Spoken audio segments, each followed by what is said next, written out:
Punkt.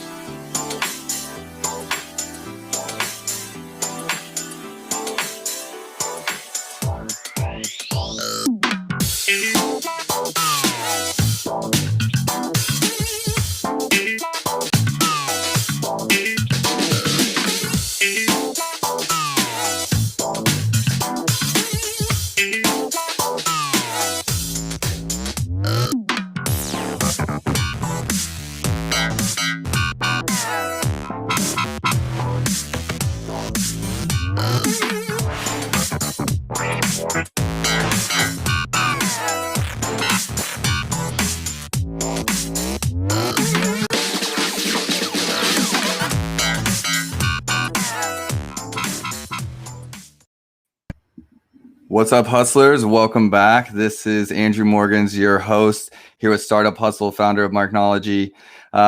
Super excited about our guests every time. Colleen Monroe, welcome to the show. Hey, thanks for having me. Thanks for coming in. She said she just got done painting, which is like, I'm going to just share everything because this is how entrepreneurial really goes. She's like, I just got changed from painting, threw some clothes on, didn't know we were doing video. I got her on. We have a couple live people with us today. So say hello. Anyone jumping in the chat, I'll try to bring it up for Colleen. But Colleen, we're new friends. I know very little about you, but I'm super excited to hear about your business specifically like this year. And, I think I have a lot to share, with what I've seen too, and how people have pivoted during the pandemic and, really just been an entrepreneur, continue to be an entrepreneur through like whatever comes up. Let's start kind of before today. Give me a little background on yourself, like kind of what got you here and got you into entrepreneurship.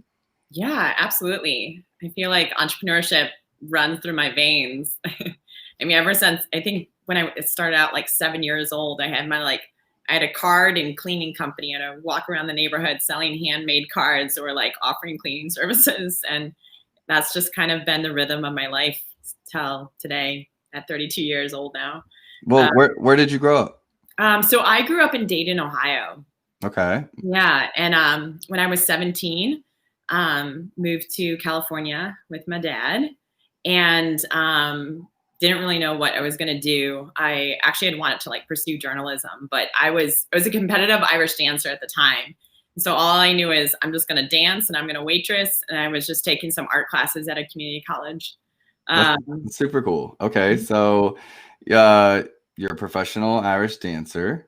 I was. Okay. We have a lot in common, I think. Okay. So is Ohio considered the Midwest?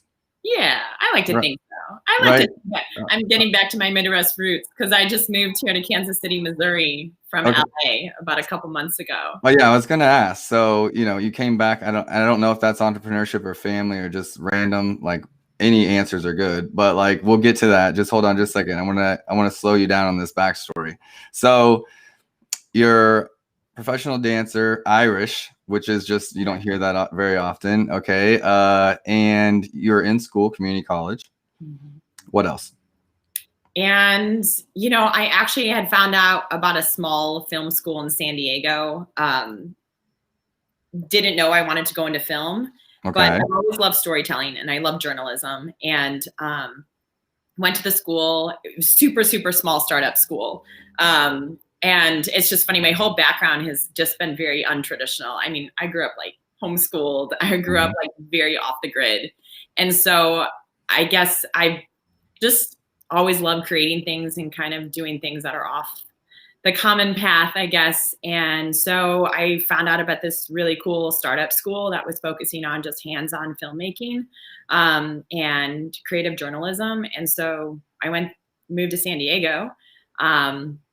Went to school there, super small graduating class. It wasn't even accredited at the time. And I was a lot of the professors came down from LA to teach. So I went there to school for 3 years in San Diego. And then after I graduated, actually, so I ended up getting a degree in entertainment media. And I studied focusing on film producing and directing.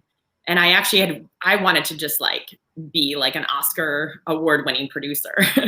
But I kind of found out about the world of costume design though while I was working or while I was going to school. And I know I've always loved fashion and art and making things. I sewed and made things my whole life, and just just always had an affinity for that. And so I found out about costume design when I was in film school and kind of pivoted away from producing and directing. I had already done several internships up in LA for producing and directing with different studios. But then I realized I could merge my just love for fashion with filmmaking and costume design, and I just became obsessed with it. And when I become obsessed with something, I just like immerse myself into it 150%. All in. All in. So I actually was like, okay, so I want to make it in Hollywood as a costume designer. What do I need to do? So I actually took a job at the school I went, at the school I graduated from. I was just working in development by day. And then I started a podcast actually on costume design. It was the only costume design podcast. And it ended up getting.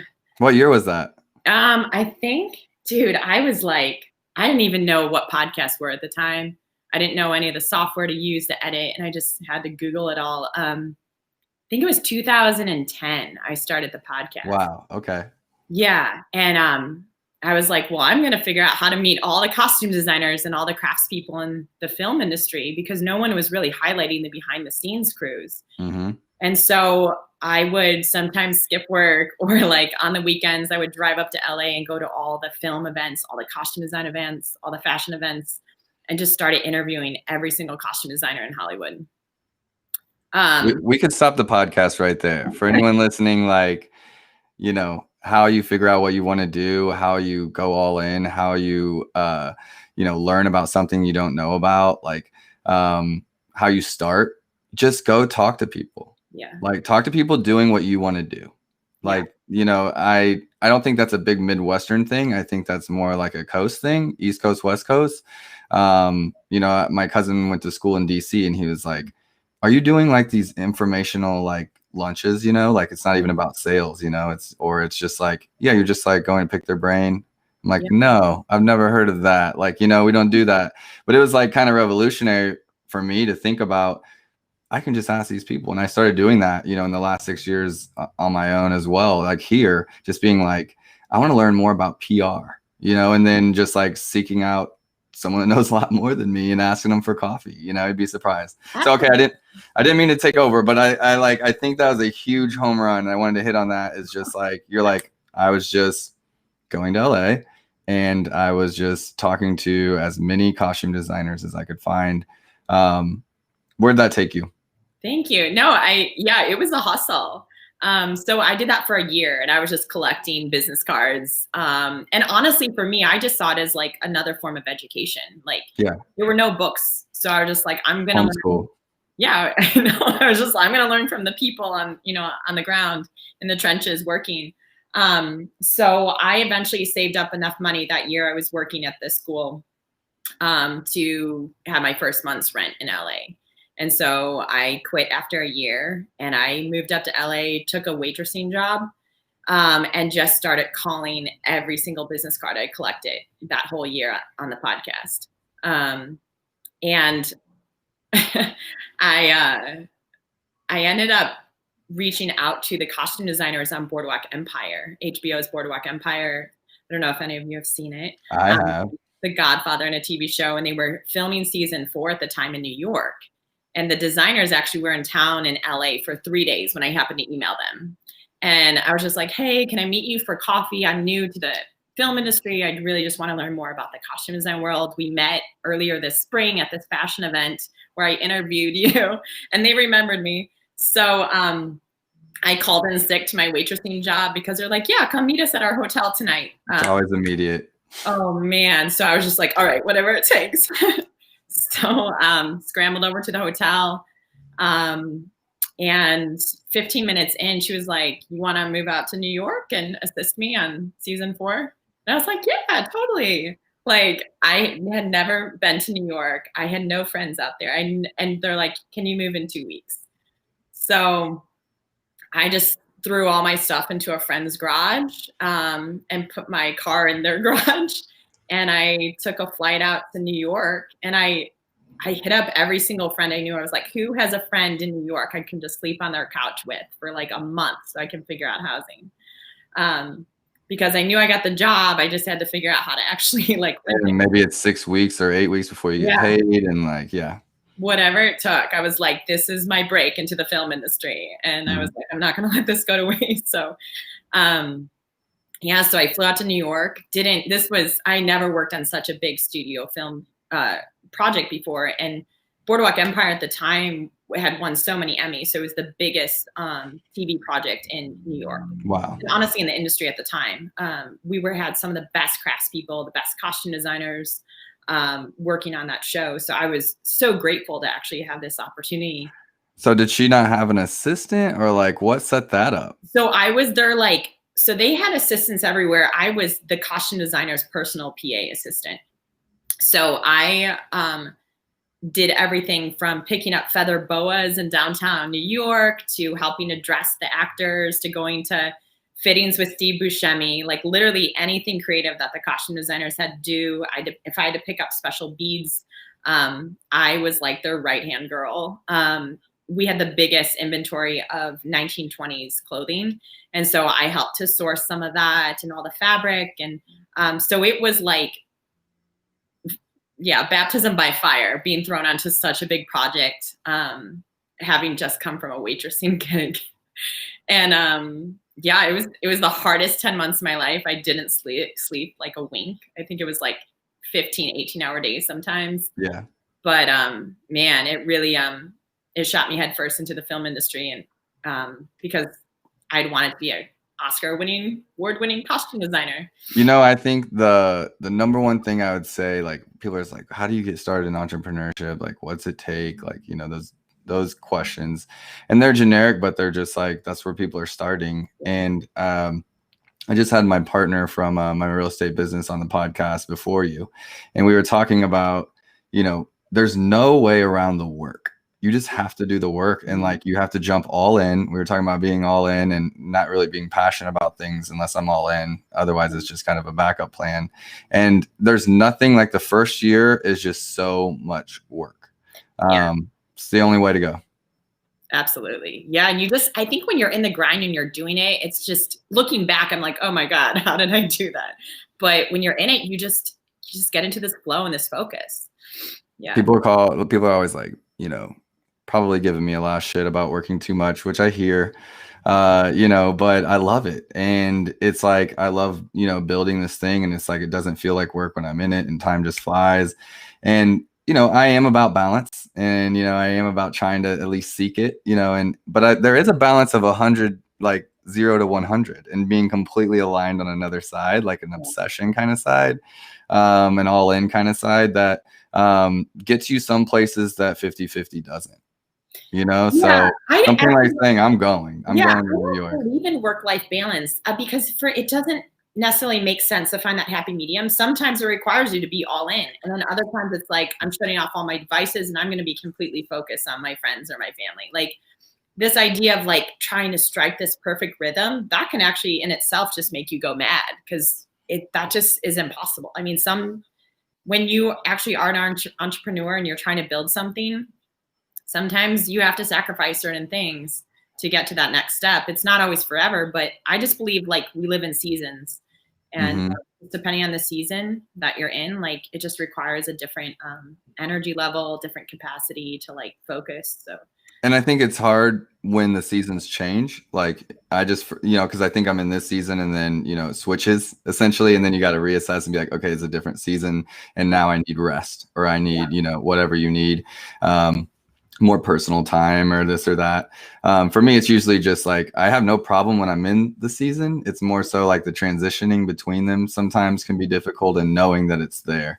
But I've been through several of those for sure. Just, if you're only taking an advice that's like, be balanced, like, make sure you're spending enough time for self, and yada, yada, yada. To those people, I'd say, like, whoever has accomplished anything great doing that, you know, and who has ever like really changed the game, whether it's even just changing the game in your own life, to go from a server to one of the biggest TV sets at that time. It takes an action like saying yes. And the reason the lady probably was like, we'll find a spot for her, because when you've actually like done something, like I'm sure the boss was that had hired you, had done a whole lot of things to arrive where she was. It's more about the person than it is like, you know, I think this person has it. They're literally driving up to LA to interview me. She's still on me. She finally made the move here. Like, this girl is trying to do it. And I would rather bet on someone that's like all in than someone that's like, I've been an assistant for 4 years and I was on, you know, XXX. At least someone that's like, you know, in that stage myself of like trying to hire the right people and make the right moves. For me, it comes down to, you know, just seeing that ambition, seeing that passion, I guess, is really, that's it. So I guess I was trying to dig in a little bit and I went down a rabbit hole, but I was trying to dig into like why, you know, what the position was. Like, had she just like lost an assistant and needed someone and kind of made this spontaneous decision, or did they kind of create a place for you? I think they created a place for me. I don't really know, actually. You're just like, I'm here. There's a lot of stuff to be done. Let's get to it. I think they just needed someone assisting just the costume designers, because it was fast and furious and they were down people. And I don't know, the moons aligned and I just happened to like meet them at the right time. But yeah, I was a little shocked that it happened so fast. I mean, it was about a year in the making of just planting those seeds and meeting people. But yeah, from the time I met them to like moving out to New York, it was so fast. Yeah, it happens. It's slow but fast. It's like, I don't know, the year feels like a lot of days, but like all of a sudden you're like, how did that happen? Okay, so did you leave family behind? Did you leave a boyfriend, significant other? Like, I mean, it kind of ties in with what we were just talking about, just like a season of focus. I am sometimes a crazy person. I just like, I just throw myself into things. And my focus at the time was just, I didn't like date at all, like through my 20s at all. I mean, I think at the end of my 20s, I was just like, I get so focused on wanting to, sometimes, you know, to my detriment, I need to like go back and actually focus on personal relationships, which I'm working on right now. But I was just so driven by this dream. And when these doors started opening for me, like going out to New York and pursuing film, like I knew that had to be my focus. And I don't really believe in multitasking and trying to juggle all these different things. And I was like, if the opportunity is given to me, I'm going to go all in. I don't want to get emotionally involved with a boyfriend right now. And this is the sacrifice I want to put in right now to pursue a dream. And I just like went all in with it.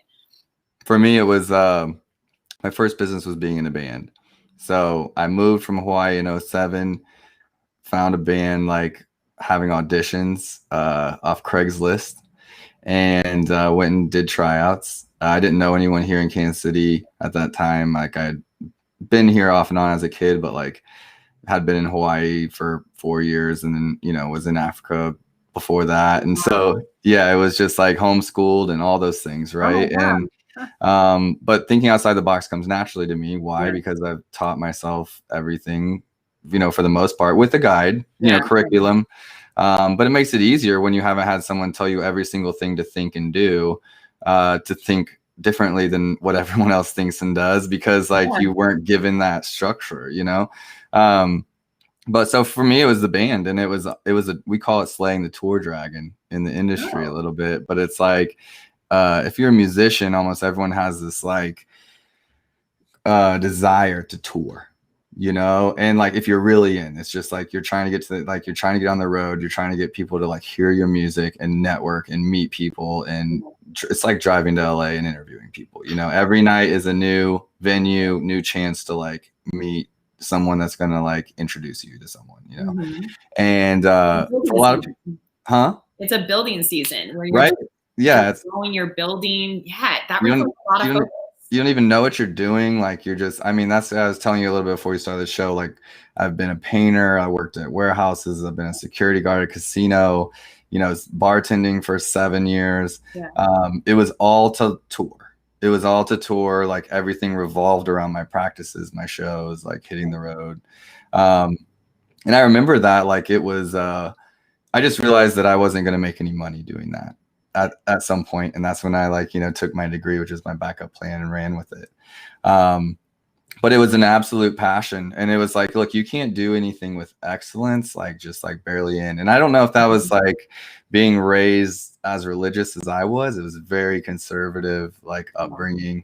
Same. That, and, you know, yeah, I know. I agree. And I'll try not to like harp on that too much, but like, I was like, you know, maybe it's because they raised you like, don't be one, like half on the fence, like, you know, one leg over, like you're either like in church or out of church, or it's the worst of both worlds. If you're going to like sin, so to speak, go sin, like, you know, like get it out. And if you're going to come to church, like be in church. Yeah. And, you know, I don't know if it's that, I don't know if it's just the type of person that I am, but for me, it was always like, if you're going to do something, like go do it, go all in. Okay. So bringing it back. So you finish up Boardwalk season 4.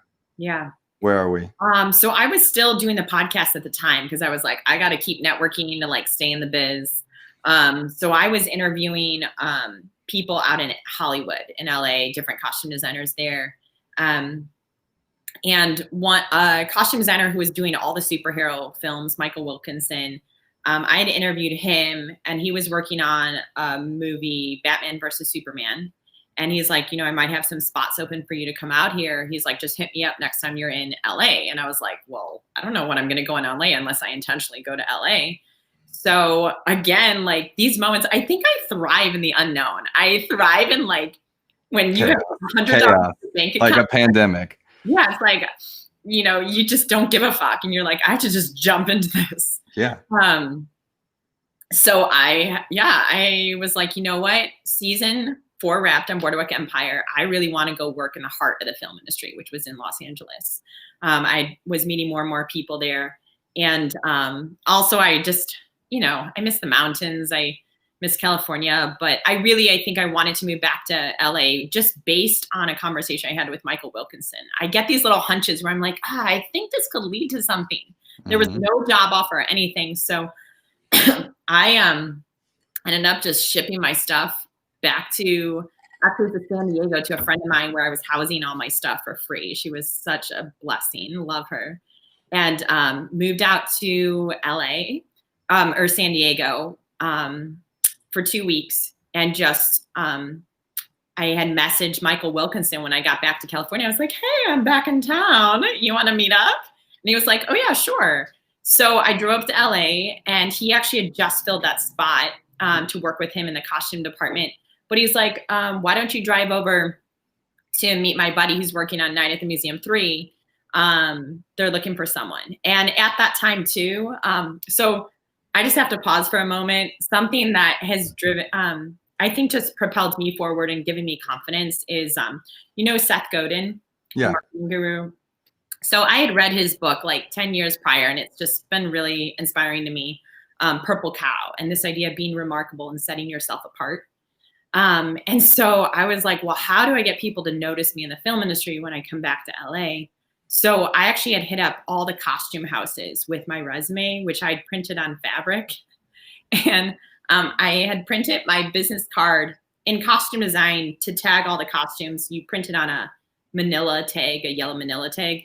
So I printed my business card on that, and I safety pinned it, because you safety pin it onto the costume, onto my resume. And I just went to all the costume houses, and I made that resume for the costume supervisor of Night at the Museum 3. And I walked in, and he like held up my resume, which was fabric. And he was like, what's this? But he's like, he loved it. Yeah. He loved it though. Yeah, he did. He was just like, wait, he like actually looked up at me. Where he was a tough egg to crack. He was scary. So he's like, okay, I'll come in next week and you can start work. So I was like, great. I mean, 2 weeks into California, I like didn't have a job lined up. I had like $100 in my bank account. I didn't know how I was going to make it. And yeah, they hired me the next week. But it wasn't easy, that transition, because floating. What's that? You're floating in between. I was floating and my car. So on the first day, I drove up from San Diego to LA for the first day on my job. And I was driving this broken down minivan. And I was halfway to LA and it broke down at 5 a.m. on the first day of my job. And in order to do my job, because I'm like picking up fabric and costumes and things, like you need a car. And my car broke down. So I got a taxi cab for $350 just to make it to the set on time by 8 a.m. And when I got there and showed up, I didn't have a car. And they're like, well, you're no use to us. And I was like, I'll figure this out. Can someone drive me to a rental car company? But because I didn't have any paychecks from California yet, and I didn't have a credit card, all I had was a debit card, none of the rental companies were renting to me. I think I was like 23 at the time. So I was like below 25. No, well, Uber? Was there Uber? There was no Uber or anything.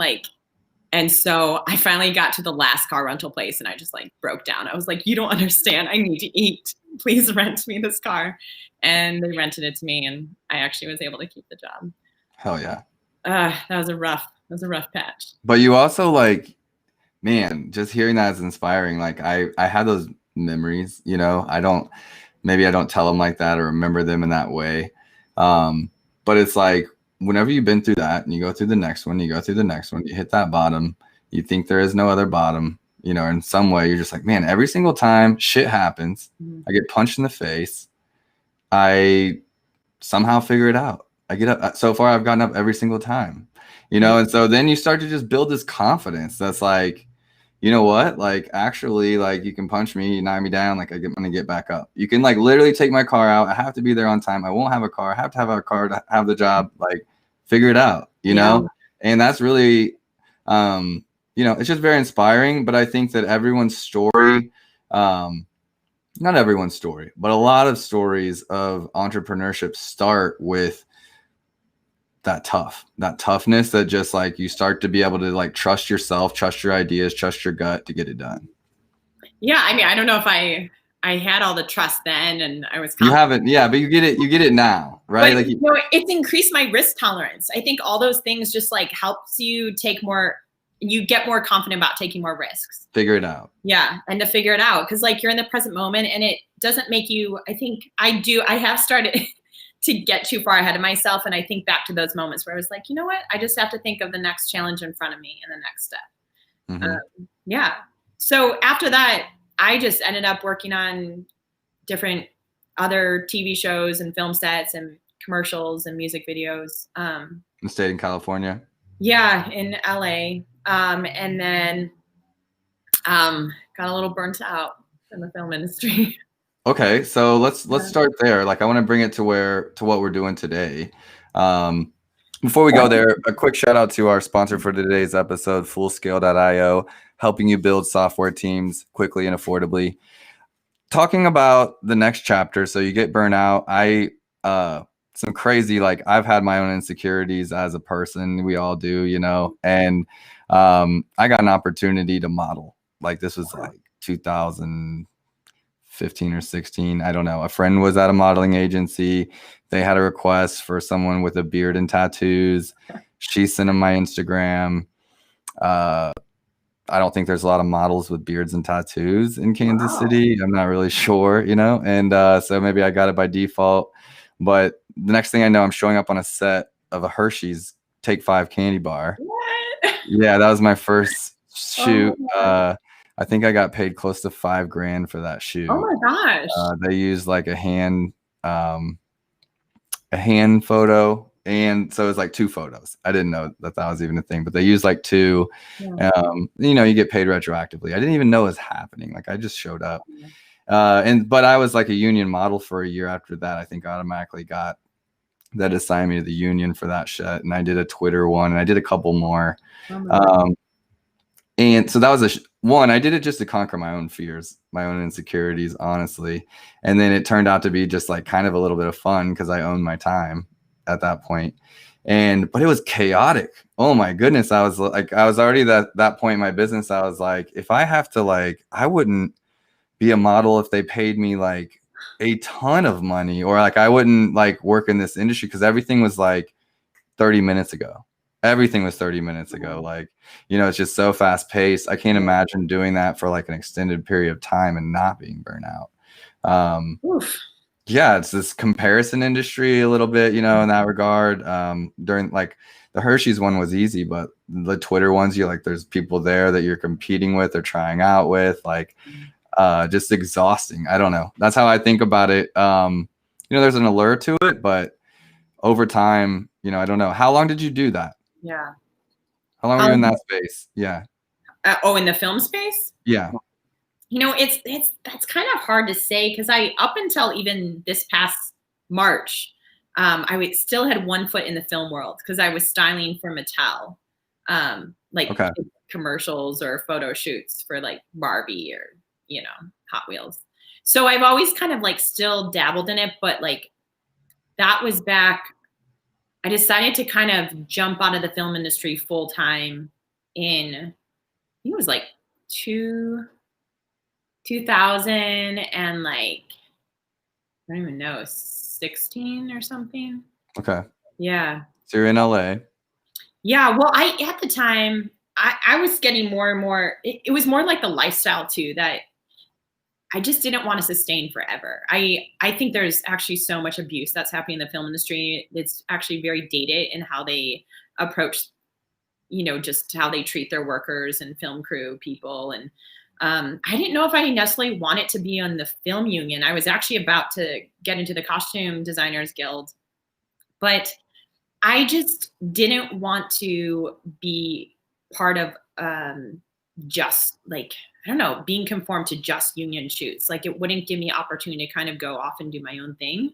And I think it was the entrepreneurial spirit that was just like kicking in.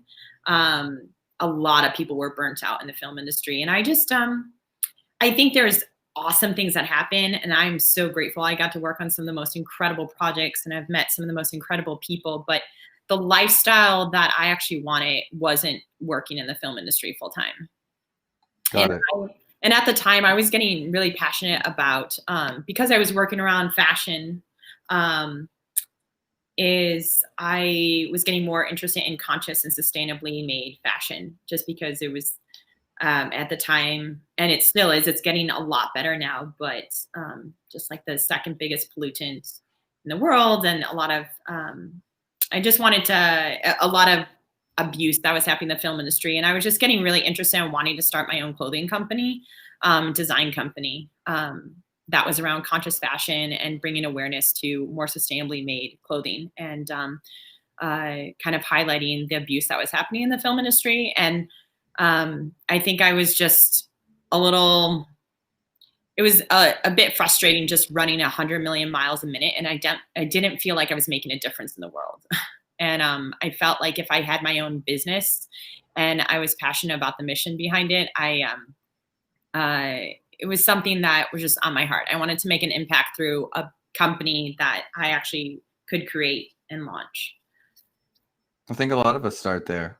A lot of founders, you know, it's just, I was someone that was all in, even for corporate companies or start like working for someone else. I was all in, whether it's a server or a painter, or warehouse worker. Like I did my job all in, and eventually I just got tired of going all in for people that weren't all in for me.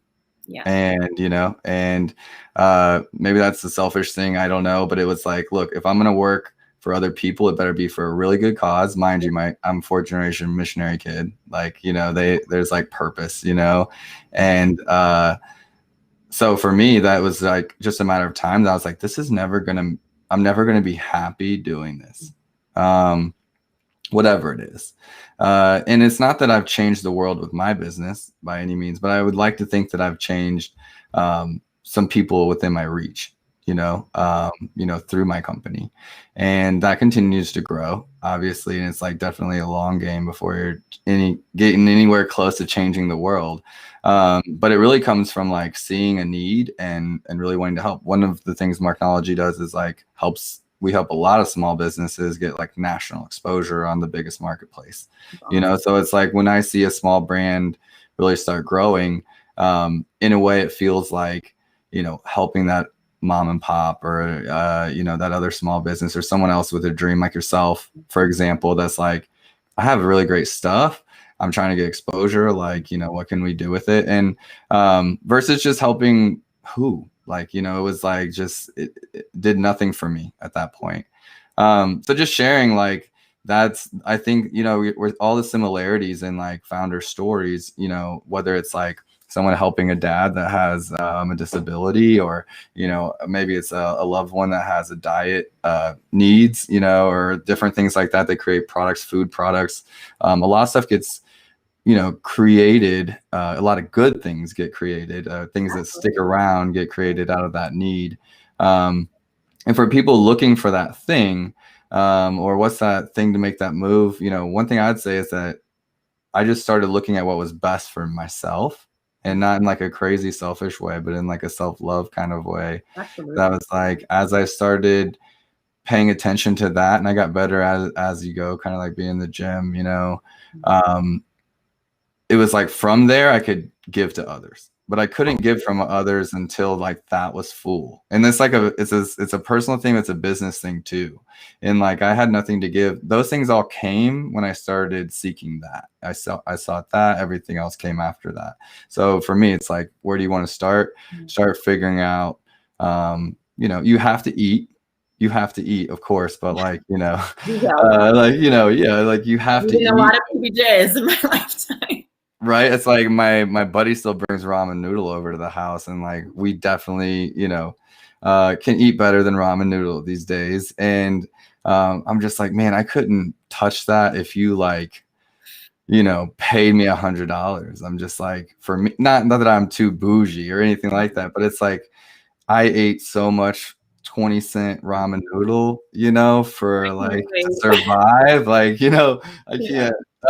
But I think we get a lot of listeners that it's that confusion. Some of us are like, you jump in and then we figure it out as we go. A lot of people are like, want a plan.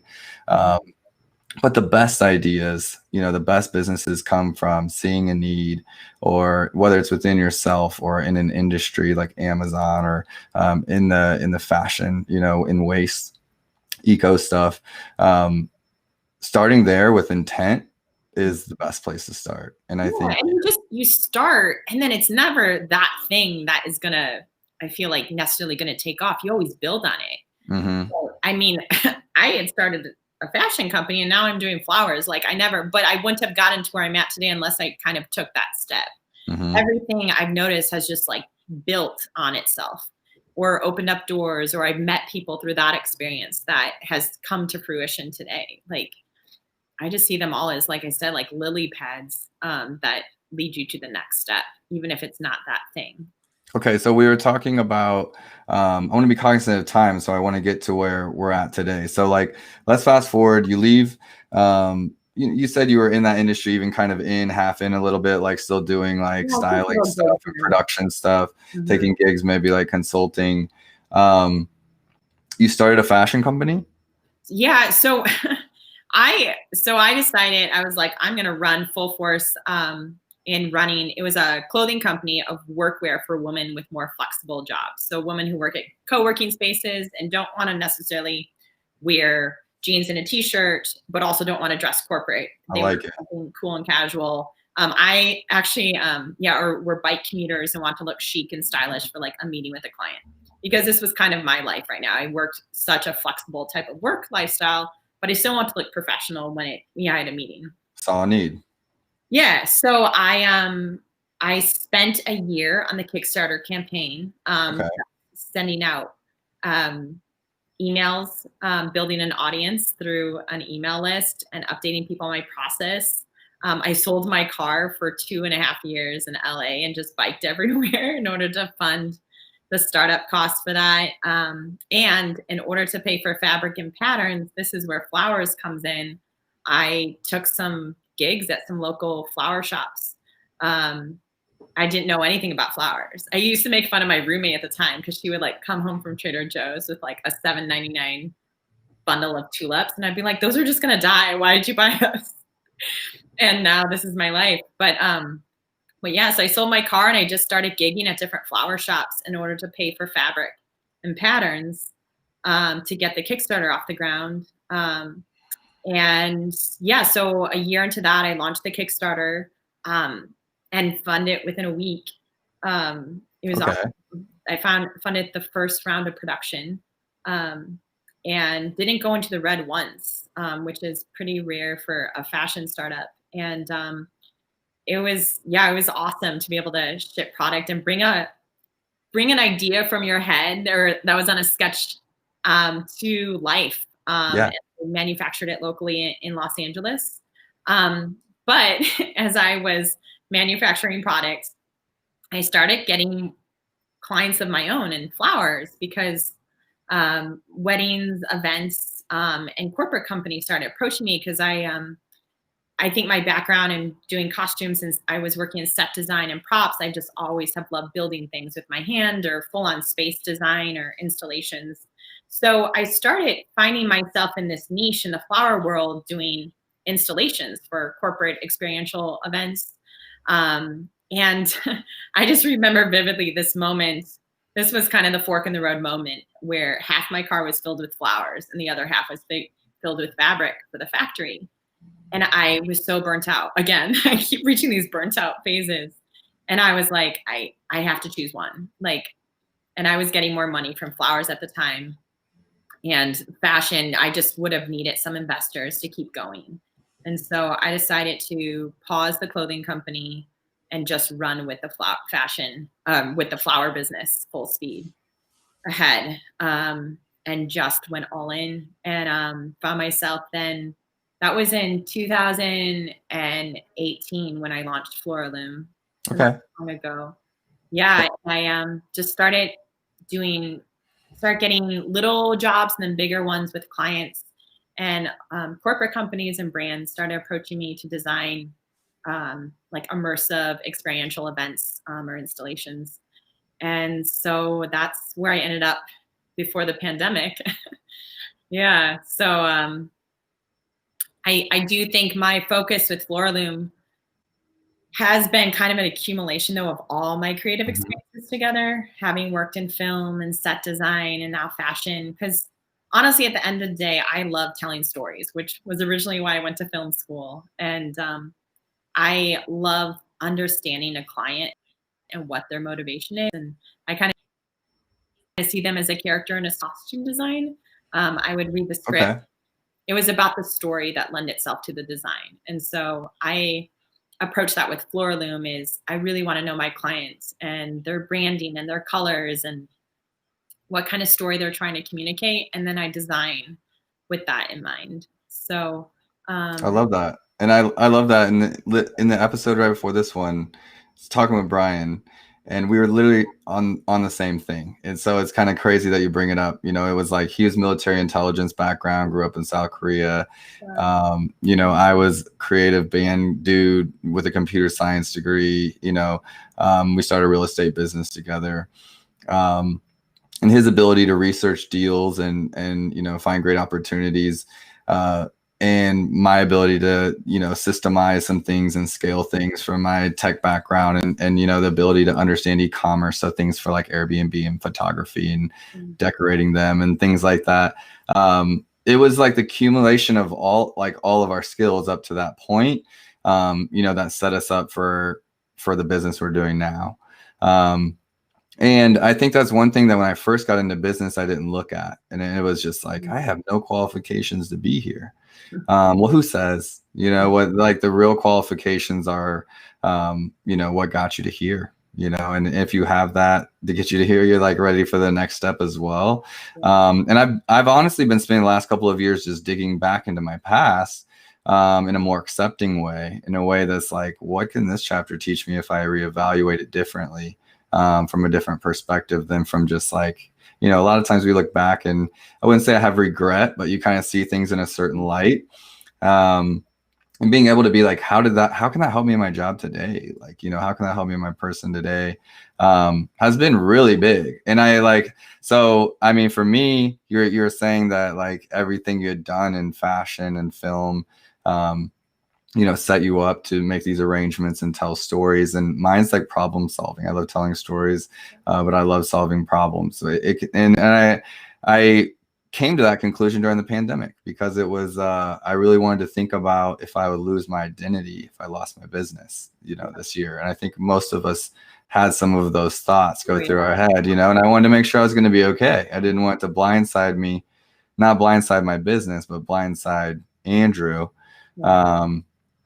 From being like, am I still going to have an identity if Marknology is gone and, businesses stop paying or something like that? And I was like, yeah, because at the end of the day, I just like solving problems, and helping people. That's huge. Yeah. And I hear that in you. And I just wanted to like kind of echo that sentiment that when that, it allows you to let go of control a little bit. Yeah, and happiness to me is when you can figure out how to let go of some of control, there's happiness on the other side of that. So if you know your why, it becomes a lot easier to decide to say yes to things, and no to other things. Yeah.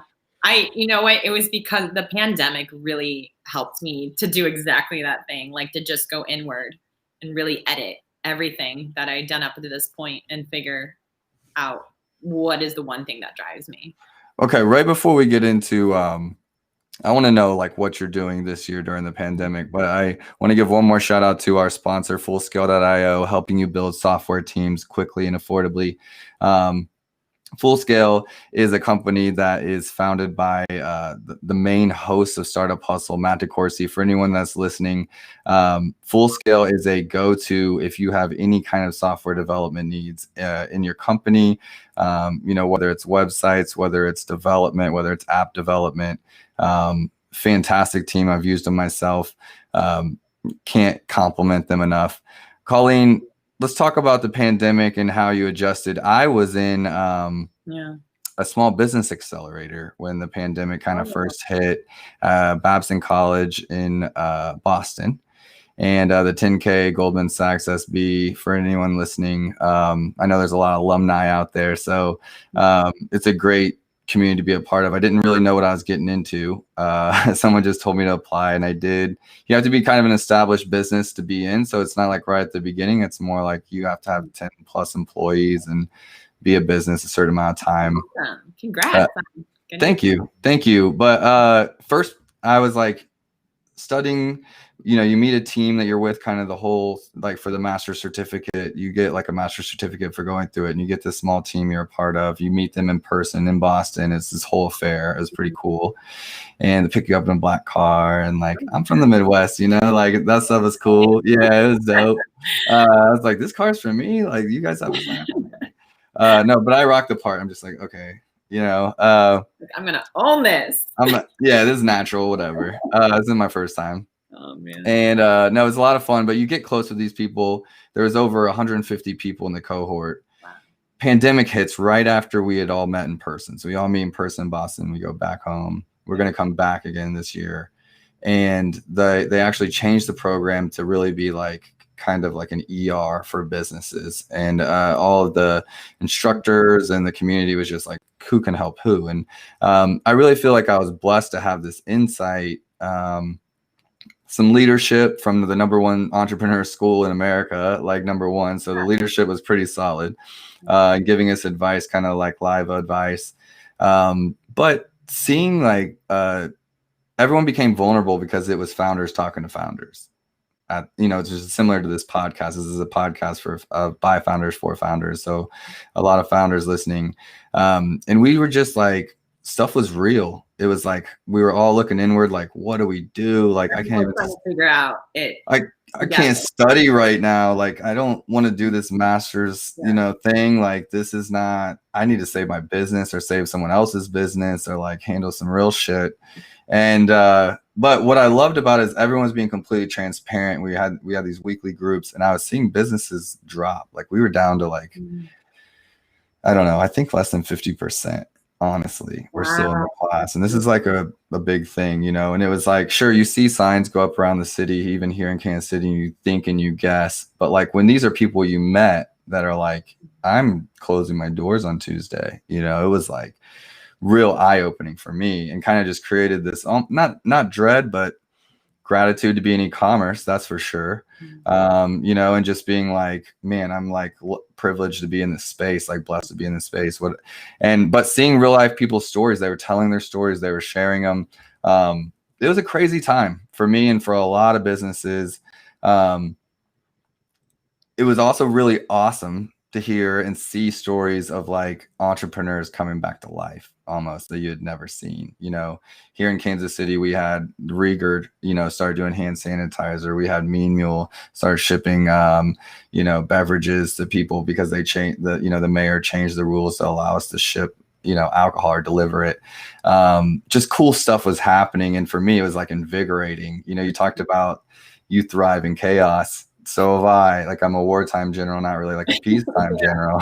And it was like conflict. I'm ready to go. Like, yeah. So it was exciting for me too. I almost felt a little level of like survivor guilt a little bit, like, you know, that I was enjoying this chaos that was happening. Let's talk about that. That's my perspective on, you know, some of this year and what I was seeing from my like businesses that had events, for example. They created like team building events. I was one of the guys that was there, and he was just like, well, do I just like send PDFs of what to do? You know, like he's just like virtual events. Like everyone's kind of like figures some stuff out now, but when everyone was just like freaking out, there wasn't really like a clear path to go. You're arranging this experiential, you know, floral arrangements, like different stuff like that. Events stop. What's going through your head? Yeah, I think like you, there was a bit of a moment where I was like, oh my gosh, I don't know what to do. But now, like looking at it, I'm like, so many incredible things have happened over the past 8 months now, just how people have changed. And yeah, I was working in the event industry. I had lots of projects lined up for this year. And literally overnight, everything canceled. And I was on a call with a couple of big brands, and I just remember when they pulled out and they were like, well, we don't know what the future holds. I was just like, I've gotta figure out something. So actually, this all kind of happened around Mother's Day. This past Mother's Day, I realized, you know, in LA, everyone was quarantined. A lot of people weren't going to be with their moms for Mother's Day. And I decided to come up with a shipped wreath making experience using all preserved flowers that wouldn't die.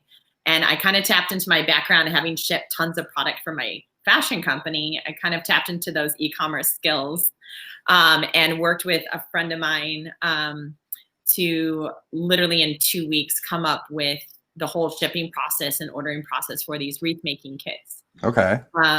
So that kids could send their mom an experience that they could have. And I wanted to pilot this idea of doing like a shipped creative experience through flowers. And we sold out overnight after I launched the idea, and shipped off wreath kits all across the country and Canada. And I think for me, it was more just like proof of concept to just see if something like this could work. And it was so beautiful to get like screenshots of like moms and their kids and like FaceTime making this wreath together. Cause I think going back to what you were saying about your why is like, I was doing a lot of soul searching, and I realized that it wasn't necessarily putting on these huge events that I loved. It was a lot of work. I think it was more of, I love creating experiences where people just for a moment it like takes away the grind, it takes away the hardships of life, and they just have this like beautiful moment just being with one another. That suspends the grind. And like a puzzle, kind of like a puzzle. Yeah. Like for me, doing a puzzle with the family was like, I don't really like doing puzzles, but like when we're all 4 or 5 of us sitting around, like grabbing pieces, like, you know, trying to find where it goes on the board. And it's like, it's the simplest thing, but it creates like a moment, you know? And sometimes I've been like, I literally bought my sister a housewarming gift or like a random, it was a puzzle. And she's like, what is this? And I guess I was just like in this mood of like, just like, I miss this. Like, you know, I miss, you know, just this sitting around making a moment, like whether it's a puzzle or a wreath or whatever. I do have a question though, before you jump ahead. I want to know, how did you sell out overnight? Like how did you get exposure to it? So a couple different ways. I think for me is anytime I go to like launch a new idea, I try to build momentum leading up to it. So I had made like several announcements through my different platforms. I've kept up a pretty consistent email list over the years, and it started with my clothing line and I just carried it over into fashion, and people have been like just so supportive. And I kind of noticed with the pandemic, there was like so much love for small business owners and people just really wanted to support us. And I try to tap in just around Mother's Day when I know people, that's usually a big time for florists. And I just wanted to, yeah, I guess I just started spreading the word on Instagram and my email newsletter and just kind of promoting it to kind of gauge interest. And I mean, when I sell out too, like I only had enough product because the flower market was closed and I had to like scramble and order all this stuff. And I think I did about 60 kits, and I turned my entire living room into a shipping fulfillment center. Yes, I love that. Yeah, my roommate comes out and she's like, what's going on? You're like, well, we sold out. Yeah, I wasn't expecting. I was actually expecting to do maybe about like 10. So yeah, so that was a scramble trying to fulfill those orders. Yeah, it's awesome. When you're not set up to like, I had a nightmare the first time ESPN retweeted like one of my tweets about my new shirts, and didn't even know what Twitter was. Is my second tweet. I'll be honest, I just didn't mess with it. And like I'm like a techie that doesn't know a lot of tech or like stuff. So like I tweeted, I figured it out. ESPN retweeted, like, check out these cool shirts. Yeah. Sold like over 200 shirts in one night. And I just always like just like printed the labels. So I'm like printing the labels. All of a sudden they all printed out. I'm like, these are all out of order. Like, oh my God, it was like chaos. So I had like, I laid everything out, like, you know. But no, I wanted to actually like, that reminded me, I didn't want to interrupt you earlier, but you were talking about your Kickstarter. Okay. And you talked about a year you worked on the Kickstarter. Okay. And then you launched and you hit your mark in what, a day, a week? Yeah. Okay. So for anyone listening, that's not normal. But that's like a perfect plan on how to do it. So many people ask about Kickstarters. They talk about Kickstarters. Like you have to essentially give a Kickstarter as much attention as you would starting a business that year. The Kickstarter is your business. And so many people are just like, I'm going to put a video up, and, you know, then they're not successful, or they like do that thing, or they overpromise. They haven't made all the items yet. So like the Kickstarter hits, and then, you know, they're having to figure that kind of stuff out. It sounds like you took some of that into this too, which was like building hype, you know, for what was coming. I think it's not so much hype. It's more relationships too. I think there is so much product out there. There's so many things to buy. And I know for me, I purchase things based off of relationships and who I know. And my Kickstarter campaign, I really wanted people to be invested in why I was doing what I was doing, which was trying to, you know, make a change in the fashion industry for better. And so keeping people updated about my journey, I think sometimes we're so focused on the end project that we're quick to launch and here's what we're doing, as opposed to inviting people on the journey to get invested in it. So I was telling people, hey, should I use this fabric swatch or this one? And I was telling them, I brought them inside the factory and showed them who was making the clothes. And so that whole year-long journey of inviting people to the beginning of my sketch to when I actually launched it, the Kickstarter, made people so invested that like when I launched the Kickstarter, I had friends who already knew what the product was, what the idea was. I literally posted one little thing on Facebook and it just like flew. And I had friends who wrote emails to all their community without me even asking them to, because I think they felt a part of it just as much as I did. And so I think as far as creating hype is, I just want people to be invested in the journey of like why I was doing what I was doing, because then you want to share it because you become invested in it. Complete opposite of hype. I guess so. I mean, because hype, I feel like only lasts for a limited amount of time. Whereas I want people to be involved. Like I really like, even, you know, my Instagram followers, I love having relationships with them. I just want things to feel more personalized. No, I think it's a home run. And that takes a long time. I think that's a big one. Everybody wants everything like tomorrow, but relationships don't work that way. And it's horrible too. Like, exactly. I show people like I'm on my bike or I'm on the bus with the fabric and the patterns, and I'm like, this is embarrassing. This isn't what a fashion designer looks like, but here I am. But it is. I mean, I can compare myself to my mentors or, to other entrepreneurs out there, but like everyone just has their own story and you got to own it. And like, for me, I feel like I know what it takes to be successful. It's a lot of work. That's what I think. I think it's a lot of work and people get that expectation wrong.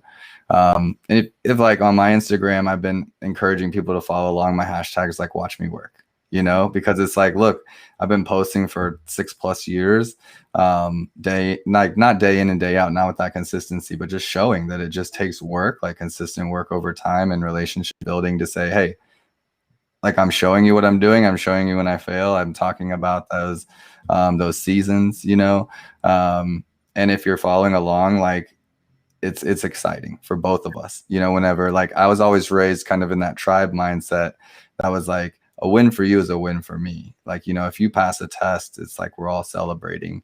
And I think like that's just the basics of relationship. A real relationship 101 is like just celebrating with each other. And when you create kind of that feeling between you and as a brand, even if you're a brand of one, truly, like that's where it starts. But even if you're a brand of one, people are very attracted to that. And that's like, I mean, in essence, that's the long version of, what we're trying to do on Amazon too.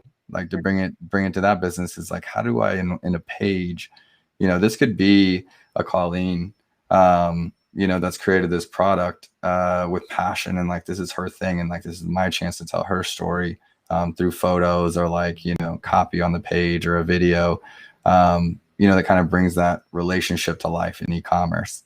It's awesome. Where can people find your stuff? So right now I am shipping the whole shipped experience that I told you about, has now turned into something that even bigger than I expected. I'm now shipping out a lot of team building corporate events, especially with the holidays coming up. I just did one for Twitter. Tomorrow I'm doing one for Pandora. Next week's Wells Fargo. So I'm noticing I'm kind of like getting more and more involved in this shipped kit experience for virtual team building events. Okay. So how does it work? Like, does someone, everyone, like, let's say everyone's virtual, everyone gets the kit, and then you guys do it together, like virtually? Yeah. So I ship out the kits. Like just a couple days ago, I shipped out 23 kits all across the country, because now people are working remotely. So they're not necessarily in New York or Los Angeles. They're all moving across. So ship it to them. I work with the host at the corporate company who's ever managing the team. And we schedule a day for me to lead the virtual workshop, and then everyone opens up their packages and we all create together. And it's been really fun to just see people from all across the country create this experience together. And I work with I use like all natural and dried products, and I want to create pieces that last. So I've been just reaching corporate companies have been reaching out to me, and I want to keep moving in this direction. And it's something that now I want to like scale. I want to grow this. And to help me actually fulfill orders and pack kits, I have a partnership now with the New House in Kansas City. They're a shelter for women and children healing from domestic violence. And so a couple weeks ago, I set up a Floraloom Studio in their shelter and hired on a group of women to help me fulfill kit orders. So that's super awesome. It was so awesome. And some of these women too, like come from having run their own companies with their husbands, and they like helped me to figure out the production chain and to make for a more efficient process. So I was learning from them along the kit fulfillment process. So this is something that I want to just keep running full speed ahead. I want to scale this shipped kit experience, and I want to provide this workforce development leadership program with some of the shelters around Kansas City. That's incredible. That's incredible. We have another great KC company that works with women similar to that. So KC, got to give them a shout out. They've been here in KC, like working with, embattled women for a long time. So there's a lot of good organizations, and we're happy to have another one, by the way. So Yeah. Thank you. So the And more orders that come in, I can offer more employment to these women. I love it. Where can they find you? It's Flora, Flora, Loom. FLORALOOM.com. And if you go on my homepage, I'm actually working on updating. You'll see a button to my shipped wreath making kit experiences, and I'm getting ready to do a holiday wreath making kit and launching that soon. So that will go up on my site. And then I'm pretty active on Instagram and talk about showing behind the scenes and the work. I'm pretty active on stories. And I also do weekly bouquets at Billy's Grocery, which is downtown Kansas City. Okay. Billy's Grocery is a cool market and cafe. So I've been doing weekly bouquets for them there. And that's been fun. I love it. It's been 3 or 4 years ago, but there was a big DIY website. He had made all these DIY kits for things like all across the board. It wasn't all floral. But his website was in the millions. So a little word of encouragement that the DIY thing is a good way to go, and continue to just keep expanding and see where it takes you. Everybody we like to work with our hands, and I think we're bringing that kind of stuff back. And I think my mom used to make wreaths. Now that I think about it, I'm pretty sure that she did. So I think we're just so over zoomed right now with so much virtual, and this idea of having a tactical offline experience. I know I'm teaching it virtually, but just having that online offline component, there's something really satisfying about building something with your hands, and I want to bring that. Colleen, your story is incredible. We're lucky to have you here in KC, and we'll have to get to know each other a little bit better. And I'm gonna have to follow up with you in maybe a year, maybe less, have you back on the show. Let's see where things have gone. Because I have a feeling or a hunch, as you said earlier, that there's some different opportunities that are gonna open up with what you're doing. I think it's gonna be a lot of fun to watch you guys. You heard where to follow her. They'll be in the show notes. Her website will be there, social media. How long you been in Kansas City? 2 months today. 2 months. So if you guys are following on social media, say hello. Welcome to Kansas City, Colleen. Thanks for being on the show. Thank you so much for having me. You're welcome. Thank you so much. And Startup Hustlers, let's give a shout out again to our sponsor, Fullscale.io, helping you build software teams quickly and affordably. See you later.